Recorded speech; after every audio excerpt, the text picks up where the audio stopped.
Lung compliance is extremely important in critical care and anesthesia. So, compliance is the measure of distensibility, which is the ease at which something could be stretched.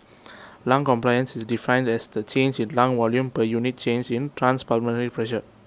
It is important to understand about lung compliance because we rely on the concept quite a lot whenever we ventilate a patient or seek to understand the pathology that's going on inside the lungs. Lung compliance is best described using pressure volume curves of the lungs under static pressure. Example, there is no gas flow and the respiratory muscles are relaxed. When these conditions are fulfilled, the transpulmonary pressure in magnitude and elastic recoil pressure of the lungs. Lung compliance is best described using pressure volume curves of the lungs under static pressure. Example, there is no gas flow and the respiratory muscles are relaxed.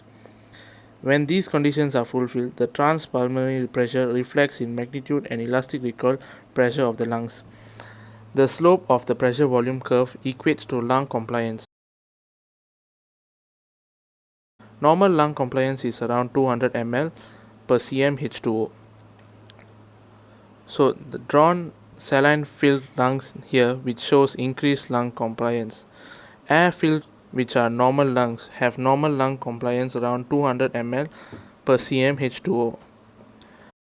And then we can see at the bottom here we have got ARDS, or acute respiratory distress syndrome, which decreases your lung compliance, which means whenever you look at the axis there's less volume at higher pressures. To summarize here, an increased lung compliance means there are greater volumes at lower pressures.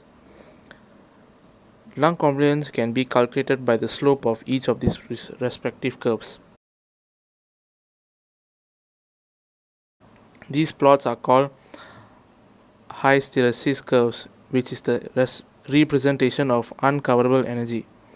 The lungs are not a perfect elastic system, and the pressure required to inflate the lungs is greater than the pressure required to deflate the lungs. That's why we have got this funny shape.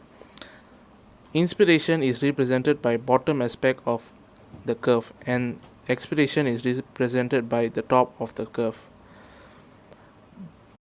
Just as an add-on note, specific compliance is estimated by dividing the lung compliance by functional residual capacity. It is the measurement of the intrinsic elastic property of lung tissue. Elastance is reciprocal of lung compliance.